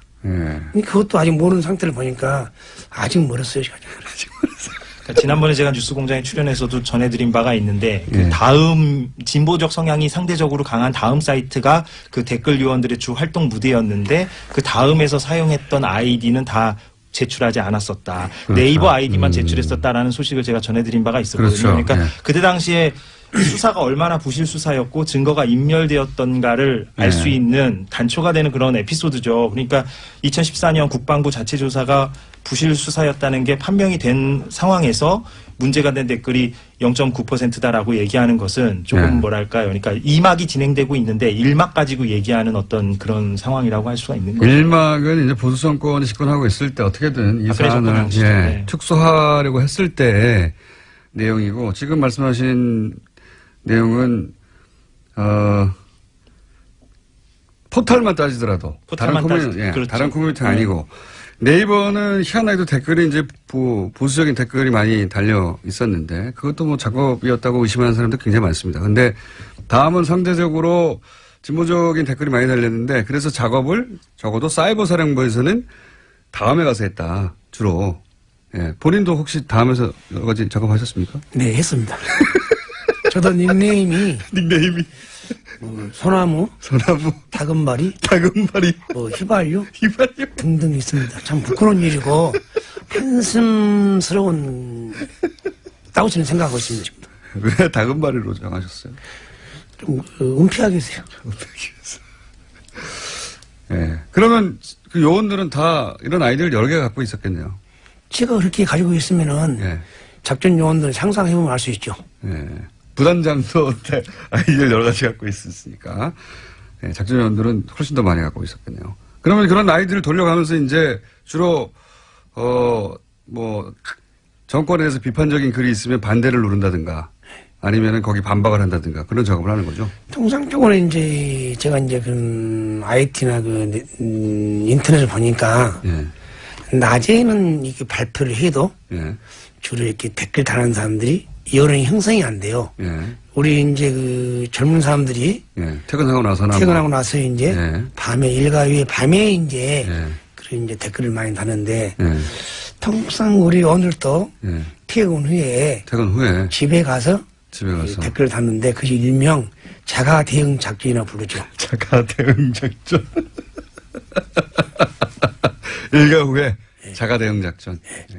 그것도 매뉴얼이 있습니까? 자가 대응 작전도? 메뉴랑 보는 이제 중앙 시스템에서 움직이는 거죠. 예. 정말 본인이 하고 싶어 한 것이 아니고. 아, 어떤 기사를 주로 공략하라 이런 게 있습니까? 혹시? 아니, 이제 오늘 기사에 정말하면 제주 해군기지가 예. 건설 반대 오늘 내부는 방송에 나왔다. 예. 그러면 뭐 대주 해군기지 반대 뭐는 한 사람은 뭐 정부, 예. 뭐 찬성은 좀 적잖아요. 예. 그러다 보면 이제 처음에 최초 기사에 반대가 90, 예. 찬성이 10. 예. 그러면 이제 우리한테 밤에 가서 예. 이제 지시에 의해서 예, 지시에 의해서. 별 몇 개씩 달라붙으시 이제 그래서 더 그 90, 10을 거꾸로 이제 거꾸로 하죠. 반전시킨다. 반대시키지. 그러면 이제 아침에 취합해서 예. 이제 보고하죠. 아, 이렇게 여론을 바꿔놨다고. 네, 그래서 밤 사이에 여론을 바꿔놨다는 결과를 예. 청와대에도 보내고 김관진 당시 국방장관에게도 보내고 합참의장에게도 보내고 네. 지금 정책실장에 김관진 전 장관과 함께 구속된 정책실장에게도 보냈다는 거죠. 날마다. 예. 예. 오늘은 여기 찬반을 바꿔놨습니다. 이런 걸 다 일일이 보고해요. 그러니까 이제 일일이 본 거 아니라 예. 이제 보도가 언론 보도 나와야죠. 예. 어쨌든 표로 만들어서 이 보고서 기사- 만든 거죠. 보고서로. 예. 이 기사는 애초에 찬반이 얼마였는데 밤새 작전을 무슨 작전이요? 자가 대응 작전을 해가지고. 예. 그렇게 반대 예. 90%에서 다운 예. 20%, 예. 찬성 10%에서 80%. 그렇게 이제 그걸 군인 수치를 하는 거죠. 그걸 매일매일 했다는 거죠. 매일매일 할 때도 있고 예. 또 언론에 안 나오면 또 안 할 때도 있고. 아, 그런 큰 이슈가 되거나 이렇게 찬반을 표시할 만한 기사가 안 나오면 안 하고. 그렇죠. 야, 그런 게 많이 나오면 많이 하고. 예. 예. 예. 군대에서 그런 걸 했다는 게 좀 웃깁니다. 듣기만 해도. 상상하기 힘든 일인데 실제로 그렇게 했고, 그거를 청와대하고 국방장관이 매일 받아봤다는 거 아닙니까? 예. 청와대는 시스템을 보냈고, 아, 시스템으로. 예. 예. 장관님하고 의장님하고 정책실장은 예. 그 블랙버리에서 봉투에서 보냈고요. 봉태. 예. 출력해가지고. 예. 아, 너무 웃깁니다. 예. 장관이, 댓글 몇 개 바뀌었군. 이거 보고 있었다는 게 매일 청와대에서 보고 있었고. 이번에 진행되고 있는 검찰 수사를 보면서 혹시, 요 대목도 해야 되는데, 이거 너무, 아직 제대로 안 되고 있네. 이런 부분은 없어요? 아마 검찰 내가 수사를 보면요. 예. 아마 검찰은 하려고 노력을 하는데, 예. 그동안 이 사건이 상당히 오래됐고, 은폐도 오래돼요. 또 자료를 다 은폐를 했기 때문에, 자료도 없어지고. 거기에 찾아내는데 예. 상당한 시간이 걸리지 않나. 그래서 좀 그런 아쉬움이 있고, 너무 시간이 지나고 수사가 됐다 보니까. 또 국감에서 예. 사령관 와가지고 예. 댓글을 다뤘냐고 여쭤보니까 예. 정치는 간행을 안 했고 예. 정책 홍보는 했다고 하더라고요. 정치공. 그런데 어떻게 보면 우리 국민들은 어떻게 또 맞아 들어가요. 예. 뭐 그럴듯하게 들립니다. 말은. 군 관련 부대에서 예. 정책을 홍보한단 말은 예. 그야말로 어불성설이고 헌법 유린 행위죠. 예. 정책 홍보란 건 통상적으로 정부 조직부에 있건 부처에서 예. 자기 관련 부서에 정책을 홍보한 거지. 어디 군부대에서 특히 또 방첩부대에서 정책을 홍보합니까? 예? 맞습니다. 예. 아니, 청와대 정책을 왜 방첩부대에서 홍보하느냐? 예. 각 부처 갈 일이 있는데, 방첩부대에서 그것도. 북한을 상대로 심리전을 하라고 하는 부대에서 왜 정책 홍보를 하느냐? 맞는 말씀이시고요. 이재석 기자 입장에서는 혹시 이 부분을 수사를 검찰이 해야 되는데 아쉽다 이런 부분 없습니까? 그러니까 지금 기무사 부분이 좀 핵심적인 부분인 것 같습니다. 기무사? 그러니까 사이버 사령부는 지금 김관진 전 장관하고 그 정책실장도 구속이 됐기 때문에 수사에 좀 더 속도가 붙을 것으로 보이는데 물론 이제 관심사는 청와대 특히 이제 이명박 전 대통령까지 갈 수 있느냐 이제 이 부분이겠죠. 그런데 이제 최근에 언론 보도를 보면 기무사에도 댓글 부대가 만연해 있었다는 거 아니겠어요? 그러니까 기무사는 더 직접적입니다. 대통령실 속이기 때문에. 그렇죠. 국정원처럼. 여기는 국방부 직속이라고 하죠. 그래서 송영무 국방장관 체제가 얼마나 이제 개혁 의지, 군 개혁 의지가 있느냐 없느냐를 판가름할 수 있는 그 기준 가운데 하나가 바로 이 기무사 댓글 부대에 대해서 국방부 TF팀이 얼마나 실체를 밝힐 수 있느냐. 이 부분이 좀 관전 포인트가 될 것 같습니다. 기무사는 말하자면 군의 국정원과 같은 곳이라 그 국정원은 지금 TF가 들어가서 열심히 서버 차원에서 뒤지고 있는데 기무사는 그런 작업은 없기 때문에 쉽지는 않을 것 같아요, 여기는. 예, 그리고 말씀 나온 김에 말씀드리자면 국정원은 지금 개혁위원회가 정기적으로 발표를 하거든요. 자기들의 조사 결과를. 그런데 국방부 같은 경우는 지난번에 1차 중간 조사 결과를 추석 연휴 때 발표하고 막 그랬어요. 그러니까 조금 뭐랄까요. 그러니까 언론의 노출 빈도도 좀 적고 그러다 보니까 좀 이렇게 제보가 좀 잘 안 들어가고 선순환이 안 이루어지는 그런 측면도 있는 것 같습니다. 그리고 이제 군이다 보니까 더 은폐되고 있는 것 같은데. 자, 오늘 제가 해보니까, 저희가 잠깐 시간을 마련했는데, 사실 해보니까 하실 말씀이 많을 것 같아요. 그래가지고, 앞으로 몇 번 더 모실 거 예정입니다. 네, 해보니까 아주 재미있고 솔직하게 말씀하셔가지고, 너무 리얼하게. 아이디 휘발유. 또 다른 아이디 생각나시는 거 없습니까? 휘발유하고, 다금바리하고. 그거 있지 않습니까? 동백꽃 있다고. 동백꽃도 있고, 소나무도 있고요. 동백꽃, 소나무. 네. 그때 기분에 따라 정하신 거죠? 네. 활동 많이 하셨습니까, 그걸로? 했습니다. 지금도 삭제되지 않고 남아 있습니까? 다음에 찾아보면? 저는 이제 그때 그 이후로 엄청난 고통을 받았어요. 제가 제보자를 말려가지고 그래서 국방부 장관이 대변인이 나를 발표해요. 사찰 문건을 가지고 김경희가 장관도 못 오고 하고 장관을 못 오겠다. 10년 다녀도 못 오겠고 상관 모욕죄로 모욕. 그 모욕죄를 가는 것도 기소를 해요. 군 검찰에. 군 검찰에 기소를 해가지고 기소 한 건을 줬습니다. 국방부 대변인이 정례 브리핑을 합니다. 정례 브리핑을 하다 보니까 그 방송 내용이 전국으로 다 나갑니다. 그런데 살아온 그 김건희가 참 청렴결백하고 올바르게 살았고 가정에서 교육도 잘 받은 애라고 정평이 나 있는데 그런 보도가 나가니까 저희 집사람들이고 저희 가족들이고 아주 큰 실망이 있었고 참지 못한 고통이 있었죠. 그러다가 이제 그것이 내가 아주 합병이 나고 그 사무실에 가면은 제보자가 픽픽 웃어요. 제보자들하고. 응? 난 제보를 안 했다 내가. 난 제보자 누군지 안다. 잡았어요. 잡았어요. 누군지 그 현역했죠. 지금도 가장 지금 기분 나쁜 것이 민간인들은 번호식 없다 그야. 바로 나처럼 제보한다고 해서. 근데 결론적으로 현역 군인이 가서 제보를 했어요. 당시에는? 그 당시에. 밝혀졌지만은. 그 마음이 아팠고 그걸로 인해서 사무실이 쓰러졌어요 제가 또. 쓰러져가지고 스탠트를 4개를 받고 입이 틀어졌어 이렇게. 아 그러시네. 예, 그래서 고통을 많이 받고 나왔는데 이제 좀 진실이 밝혀져가지고 그나마 요새 술을 많이 안 먹고 평온한 하루를 보내고 있습니다. 그게 바로 그 누구냐 제 생각만 갖고 있는 것을 나만 가지고 있으면 뭐합니까? 그래도 KBS의 언론 노조단이 나를 어프로치 해가지고 설득해서 내용을 만들어서 최초로 보도해가지고 국민들이 알아서 이렇게 되니까 오늘 또 이렇게 똑똑한 김호진께 훌륭한 사람을 만날 수 있는 계기가 됐고 또 국민들이 많이 또 알리게 된 것도 아마 KBS 언론 노조단이 덕분에 생각합니다. 방송을 진행하셔도 될 것 같은데 KBS 이게 사실 KBS 뉴스에 나갈 내용이거든요. 근데 KBS가 뉴스를 안 내보니까 KBS가 망가져가지고 지금 KBS 기자들이 파업을 하면서 다른 방송국에 가가지고 지금 이 내용을 보도하고 있거든요. 네. MBC 부러우시겠어요, 기자님? 많이 부럽습니다. 예. 네, 거기는 끝나가는 것 같던데. 예, 이제 사실상 뭐 승리했죠. 파업 승리를 했습니다. MBC. 네. 예. KBS는 어떻게 돼가고 있습니까?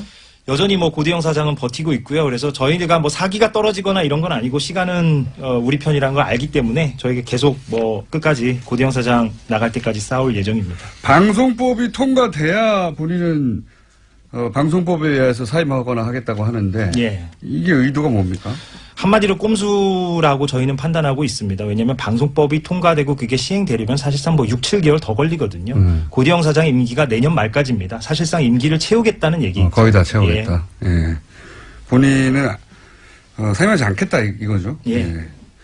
그래서 KBS, MBC는 이제 파업 초래가 돌아갈 것 같은데 KBS는 어떻게 해요 이거? 계속 해야죠. 예, 저희는. 예전에 MBC 2012년에 총파업할 때만큼 길게 갈 것 같은데요. 최대한 하여튼 줄여보도록 하겠습니다. 예. 덕분에 TBS는 장사를 잘하고 있습니다. KBS 9시 뉴스에 계속 나갈 내용이 거기를 못 나가니까 여기 나와서 김기현 전 부이사관과 함께 듣기 힘든 이야기 듣고 있는데 오늘 준비한 시간 이렇게 재밌을 줄 모르고 좀 짧습니다. 한 번 더 오시죠. 아니 2번 더 오시죠. 네, 여기 있습니다. 불러주면. 왜냐하면 저희가 아직 할 게 많거든요. 예. 의문사 문제도 있고, 양심선언을 하겠다고 했다가, 네. 교통사고를 갑자기 당하신 부하 얘기도 있지 않습니까? 네네. 그거를 그때 무슨 일이 있었는지 자세히 아시는 분이니까, 그 전후 과정을. 네, 알죠. 그쵸. 예. 그 얘기 저희가 다음 시간에 한번 여쭤볼게요. 예. 오늘은 하실 시간이 없으니까 시작하시면 안 됩니다. 그럽니까? 시작하시려고 그러는데. 자, 그 얘기도 있고 저희가 할 얘기가 많아서 두 분을, 아마 다음 주, 다음 주에 다시 모실 것 같습니다. 예. 그때까지 요 사안 좀 정리해 주시고, 취재도 좀 더 해 주십시오. 네. 오늘 굉장히 재밌었습니다. 사이버사령부 530 친미전단 소속의 김기현 전 부이사관님, 그리고 KBS 이재석 기자였습니다. 감사합니다. 고맙습니다. 네, 감사합니다. 불친절한 AS. 예. 청취율 10% 두 자릿수 시사방송 최초로 달성했기 때문에, 진행자와 제작진을 하와이로 보내라 하는 문자가 지금 넘쳐나고 있습니다. 예. 저희 사장님 약속하신 건데, 조만간 사장님 쪽에 응대가, 대응이 없을 경우에 저희가 사장님 전화번호를 공개하겠습니다. 그쪽으로 직접 보내주세요. 예. 하와이 보내라고 해놓고 부곡 하와이 보내기 없기라고 문자 보내셨는데 걱정하지 않으셔도 됩니다. 부곡 하와이 배워했습니다. 보낼 수 없습니다. 그쪽으로. 한편으로는 이런 문자도 저는 어제 봤어요. 예. 하와이 사탕수수 농장으로 김호준을 보내서 강제 노역을 시켜서 살을 빼게 만들라. 예. 자, 오늘 그리고 김기현 전 국군 사이버사령부 부단장 김대중 전 대통령과 목소리가 똑같다. 이용주 의원과 목소리가 똑같다. 쏟았습니다. 예, 말투가 똑같다고. 말투도 재밌었지만 내용은 더 재밌었습니다. 다금바리. 예. 입에 짝짝 붙네요. 혹시 이분이 몇 번 더 나와서 거의 고정화되면 코너는 다금바리로 정하겠습니다. 국군 다금바리부.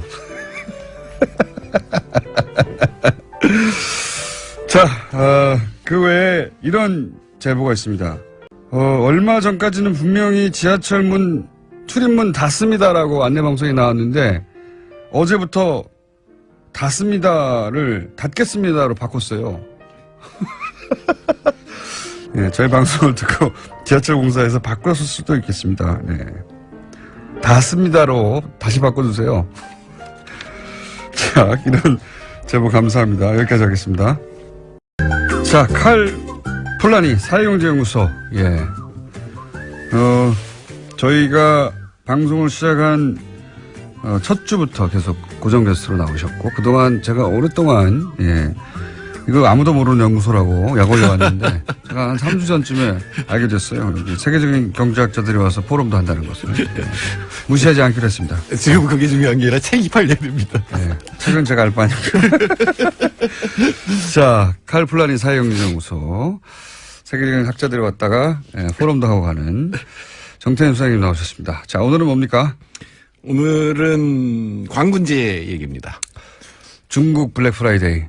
그렇죠. 예. 프라이데이라고 하는 게 미국 추수감사절 다음 날 금요일 날 이제 예. 대규모 세일 행사를 하는 게 사실 뭐 이제 떨이 같이 이렇게 하는 건데. 그렇죠. 엄청나게 싸게 하죠. 예. 그다음에 네. 사이버 먼데이라고 해서 그 다음에 이제 또 사이버에서 파는 걸 한 번 더 했는데 이제 그 네. 비슷한 거라고 볼 수가 있는데. 중국에서 이제 그거 비슷한 광군제라는 걸 했는데 이게 크게 화제예요. 11월 11일 날 하는데 이게 네. 광군이라고 하는 게 한자 어려운데 이게 독신남 뭐 이런 뜻이라고 네. 합니다. 근데 우리는 11월 11일 날 빼빼로데이 하잖아요. 그렇죠. 네? 근데 이제 또 거의 비슷한 그 발상인데 사이즈가 달라요. 예, 사이즈가. 독신은 혼자 있는 거다. 네. 근데 얘들이 이제 대학생들이 모여서 축제 같은 걸 한 모양이에요. 네. 근데 이제 알리바바가 붙었어요. 2009년에 이 독신자들을 위한 전자제품 판매전을 일단 했고 네. 근데 이제 그게 점점 커져가지고 이제 세계적인 화제가 됐죠.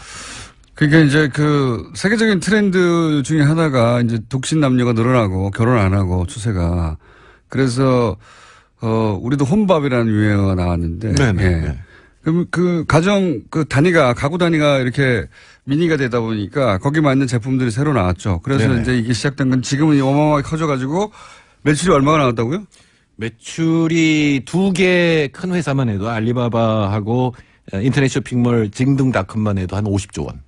하루에 50조. 24시간에. 중국은 사이즈가 달라요. 50조 이게 말이 됩니까? 50조가 이게 50조. 야 알리바바가 가장 큰 사이트라고 있는데 거기는 매출 얼마나? 28조 원. 28조 원 정도면 우리나라 한 1년 매출의 반 정도, 상거래 매출의 반 정도. 야, 이거 너무 대단하네요, 정말. 미국이 중국을 두려워할 만합니다. 그렇죠. 예. 지금 중국에서 중산층이 5억 명이 넘었다고 하거든요. 중산층이라고 할 만한 층. 예. 그 우리나라 인구의 10배가 중산층이 되니까. 백만장자가 우리나라 인구보다 많다고 하잖아요. 예, 소매 시장 규모가 5조 달러. 야. 우리나라 1년 GDP가 예. 뭐 한 얼마나 될까요? 한 1조 한 2천억 달러 정도. 근데 이게 이제 그거 왜 하여튼 4배쯤 되니까 인구가 우리나라 26배니까. 소매 시장만 그렇다는 예, 거고요. 예, 그렇죠. 예. 그래서 한 인터넷 사이트가 행사를 해가지고 매출이 난 게 28조 원. 야, 이게 단위가 상상할 수 없는 단위 28조 원. 그렇죠. 야. 우리나라도 비슷한 걸 하죠. 코리아 세일 페스트 아무도 모르지만 9월 28일부터 10월 31일까지 이게 한 달간 하는데 네. 비교가 되지가 않죠. 그러니까 우리나라 연간 온라인 쇼핑 거래액 총 합쳐서 64조 원인데 중국 두 개 업체가 네. 하루에 판 게 50조 원이니까. 야, 사이즈가 너무 다르네요. 네, 그리고 이제 뭐 그렇게 된 데는 여러 가지 이유도 있습니다. 그러니까 알리바바라고 하는 엄청난 매체가 예. 있었고 이렇게 보면은 그 플랫폼이라고 할 수 있는 건 총동원된 거예요.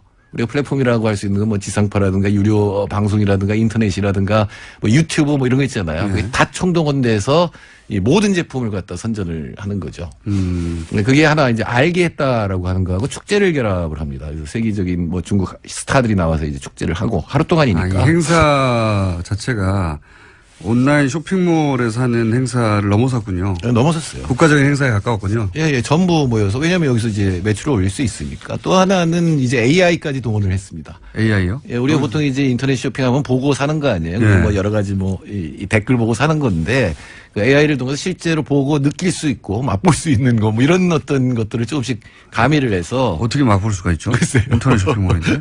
냄새 뭐 이런 거겠죠. 하여튼 그렇게 냄새. 해서 가상현실과 인공지능을 결합했다. 그러니까 실제로 저도 안 했기 때문에 어떻게 하는지는 잘 모르겠습니다만 그래서 어마어마한 매출을 올렸죠. 이렇게 그 중국이 현재 가지고 있는 미디어 플랫폼과 그 기술력을 총동원해서 프로모션을 했다. 네. 예, 뭐 증강현실이라고 하죠. 가상현실, 뭐 증강현실 이런 기술도 도입하고 또 모든 방송 혹은 뭐 TV, 뭐 인터넷 방송 등등 다 이 행사에 총동원된 거군요. 사실은 동원했다기보다 네. 동원할 수 있는 문제가 아니니까 공산당이 했을 리는 없고 네. 돈이 되니까 전부 들어가서 자기들이 이제 만든 거죠. 대단하네요. 네. 그래가지고 하루 만에 1위, 2위 쇼핑몰만 50조를 했다. 야, 이거 상상하기 힘든 어마어마한 액수입니다, 정말. 이거 50조라는 건. 예. 자, 그런 규모의 중국 시장이 지금 점점 커지고 있고, 사실 이렇게 큰 중국 시장을 최근 1년 넘게 사드 때문에 제대로 접근을 못했다는 건 엄청난 손실이었죠. 네, 광군제가 우리한테 주는 좋은 소식은 한국 제품도 많이 팔렸어요. 전체 세계에서 전체 5위 매출 5위를 기록했는데 좀 분위기가 풀린 풀렸나 보네요. 네, 확실히 예. 풀렸습니다. 그리고 제가 이 북한대학원 다니잖아요. 거기가 북촌인데 중국인들이 다시 늘어나고 있어요. 확 느껴지거든요. 사드 동안에는 중국인들이 쫙 줄어들어서 거의 없었거든요.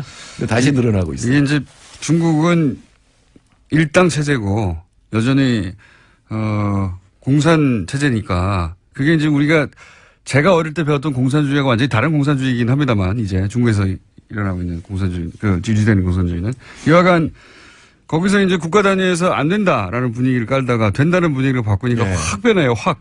확 변하니까 어떻게 보면 그동안 참았던 게 다시 돌아와서 서울이 다시 복잡해질 조금 불길한 예감도 듭니다. 국내 제품이 이 광문의 특수로 전체 매출 5위 국가 기준으로 그렇다는 거죠? 그렇죠. 예. 그러니까 지난해는 3위였으니까 여전히 떨어졌다고는 할 수 있는데 그래도 아마도 사드 여파가 계속됐다면 순위에 못 올랐을 가능성이 굉장히 높습니다. 이렇게 해빙기를 맞이한 것이 운이 좋은 면도 분명히 있는데, 예, 시진핑의 권력 이양기가 딱 맞물려서. 그런데 이제 그 외에 우리 정부도 물론 노력했을 것이고, 혹시 다른 차원에서 그 해빙기를 맞은 이유? 아니, 우리 정부에 약속을 했죠. 사드를 더 이상 도입하지 않겠다. 그러니까 지금 한 대 들어온 걸 끝이다. 그다음에 MD망에 가입하지 않겠다. 그리고 한미일 군사동맹은 하지 않겠다. 아마 첫 번째와 세 번째는 아마 그럴 겁니다. 첫 번째는 뭐 문재인 정부에 살 리가 없고 세 번째는 국민이 못하게 할 거예요. 한다 그러면은. 그렇죠. 근데 이제 두 번째가 문제죠. MD망이 안 들어간다. 미사일 방어망이 안 들어간다는 건데 미국 전략 자산이고 미군이 운영하는 건데. 요거는 그냥 명분이죠, 명분. 중국도 왜냐하면은 사드가 여기 있다는 자체가 MD망 속의 일부일 수밖에 없는 건데, 근데 뭐 중국도 우리도 서로 봐주는 것 같아요. 이거는. 그래서 뭐 이제 언론에서 논란이 됩니다만 시진핑도 한마디를 했죠. 역사의 시험을 견뎌낼 수 있는 정책 결정을 해야 된다. 굉장히 중요한 결정을 해야 된다. 이렇게 얘기를 했던 거는 뭔가 조치를 앞으로 취해야 된다라고 얘기하는. 제가 보기에는 집행유예 같아요. 그렇죠. 여기서 봉합하고 일단 나머지 경제나 이런 건 풀자. 예, 뭐 그러니까 이런 더 정도의. 이상 중국 포위망에 들어가는 일을 하면 안 된다라는 경고고 일단은 풀고 관계를 개선하되 어떻게 그 문제를 해결할 건지는 양국이 이제 논의를 해봐야 되겠죠. 저도 이 정도면은 굉장히 잘 풀었다고 봅니다. 현 정부가. 예. 네, 이건 뭐 저는 기적이라 그랬어요. 그러니까 이게 왜냐하면 사드가 이미 배치된 상황에서 중국도 이때가 이렇게 강하게 압박해 왔는데 무슨 명분이 있어야 될 거 아닙니까? 중국도 이제 자국민들에게 자 이제 괜찮으니까 면이 서야 되는데 면이 세울 만한 뭐가 있겠나 싶었는데 이제 요 상태 그대로 유지하면서 이런 세 가지 정책을 천명하는 것만으로 풀었다면 또 한 측면은 한국이 중국과 미국 사이의 피벗 역할을 지금 하고 있거든요. 어느 쪽에서도 한쪽으로 완전히 밀어내면 곤란해요. 중국 입장에서 한미일 동맹되는 건 굉장히 문제죠. 미국 입장에서는 한국이 중국으로 가까이 가버리면 그것도 문제가 되거든요. 그러니까 우리가 있는 위치를 잘 활용하면 미국과 중국 사이에서 뺨때기 이쪽에서 맞고 저쪽에서 맞는 게 아니라 잘 이용할 수도 있다. 이런 얘기. 이때까지는 양쪽에서 맞아왔죠. 네, 양쪽에서 맞았죠. 양쪽에서 실컷 맞다가 처음으로 이제 뺨을 안 때리는 정도까지는 가서 우리 경기에는 큰 도움이 되겠네요. 중국이 차지하는 비정세가. 하는이 얘기한 게 4% 정도의 GDP 하락이라고 그랬고 저는 아마 중국 정부가 나서면 0.4% 1%까지도 빠질 수도 있는데 우리나라 지금 경제 성장률 3%인데 1% 빠지면 충격이거든요. 그런데 이건 뭐 원활한 상태로 회복이 되니까 다행히 또 선진국도 괜찮아요. 그래서 잘하면 3% 후반대까지도 갈 수가 있습니다. 안 그래도 이거 전에도 지금 경제 상황이 괜찮아지고 지표가 괜찮아진다고 지난주 말씀하셨잖아요. 예. 여기까지 더해지면은 3% 후반대가 되는 거고 이 성장률이 올라가는 거에 가장 큰 의미는 문재인 대통령이 개혁을 할 수 있다는 겁니다. 그렇죠. 제가 가장 뼈아프게 생각하는 게 2003년 5월에 고 노무현 대통령께서 권력은 시장으로 넘어갔다 이렇게 얘기를 했거든요. 당시에 성장률이 떨어지니까 투자를 올리기 위해서 재벌들하고 삼계탕에서 집에서 만났어요. 그러면서 재벌들한테 이제 호소를 한 거거든요. 그럼 사실상 시장 개혁이라고 불렀던 재벌 개혁은 이제 물 건너가게 되거든요. 근데 성장률이 어느 정도 나오면 이제 국민들 지지를 힘에 얻고 국내 개혁을 계속 추진할 수 있다는 얘기죠.